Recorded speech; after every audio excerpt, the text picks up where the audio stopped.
Bonjour à toutes et à tous, c'est Monsieur Gilville et aujourd'hui on se retrouve pour poursuivre notre saga de Tremors et aujourd'hui on s'attaque à Tremors 4 The Legend Begins.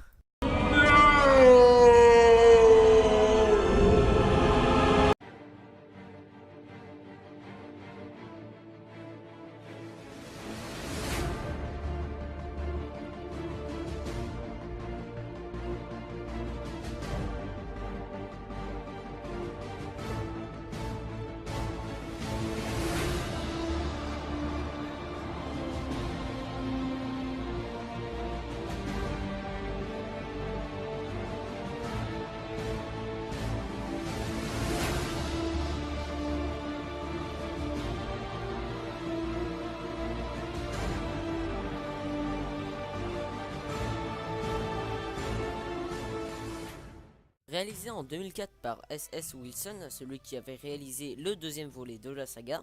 Au niveau du casting, on y retrouve encore une fois Michael Gross. Soit il en fait trop, soit il en fait pas assez. Billy Drago, qui n'est pas terrible non plus. Et Brent Ram, qui est assez bien dans l'ensemble. Alors, l'histoire. Une mine est attaquée par des créatures invisibles et le propriétaire de la mine, qui est l'ancêtre de Burt Gomer, va essayer de les arrêter. Vous la sentez bien, l'histoire en manque d'inspiration. Les effets spéciaux sont produits par la même boîte qui a produit les effets spéciaux du premier film. Ils ne sont vraiment pas terribles pour 2004. Le film nous offre un petit côté western, un peu comme dans Retour vers le futur 3. En parlant de Retour vers le futur, un côté du film me fait penser à Retour vers le futur 2 et 3. Vous ne voyez pas?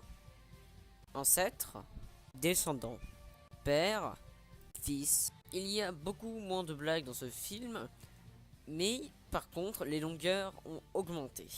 Donc beaucoup de personnes peuvent s'ennuyer en regardant le film.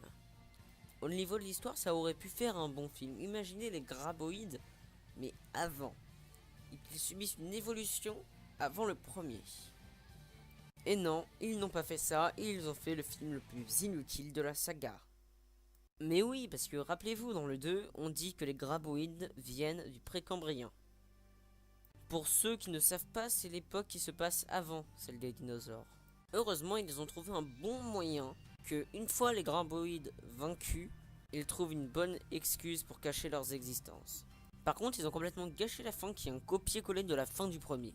Il y a très peu de points positifs, l'ambiance Far West, Billy Drago, mais il y a cette superbe musique. Allez, écoutez.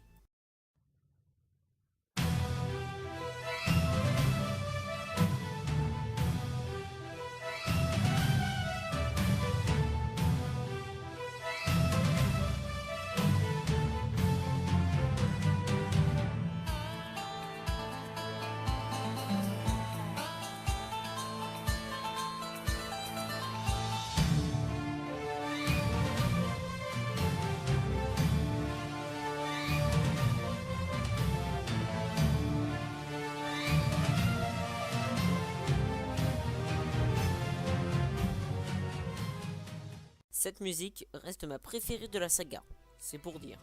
Il y a un personnage inutile dans le film, ceux qui l'ont vu doivent savoir de qui je parle. Durant le film, ils essayent de faire play l'ambiance, le mystère, pour faire un film d'horreur.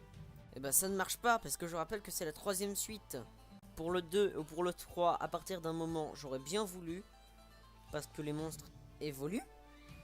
Mais dans le quatrième, comme c'est déjà les anciens monstres, ça ne marche pas. Il y a aussi quelque chose de très mal géré dans le film, c'est Hiram Gomer, l'ancêtre de Burt Gomer. C'est pas que c'est mal géré, c'est que, je raconte, il se passionne de plus en plus avec les armes, et à la fin, il adore. Ils ont voulu faire une explication de pourquoi Burt Gomer aimait tant les armes, mais ça marche pas. Exemple. Tu as un père qui adore le jazz, mais toi tu ne vas pas forcément aimer le jazz. Tu vas même préférer l'opposé, comme là par exemple le rock. Et là vous vous dites, oh mais ça dépend, ça marche des fois. Enfin, le garçon peut aimer le jazz.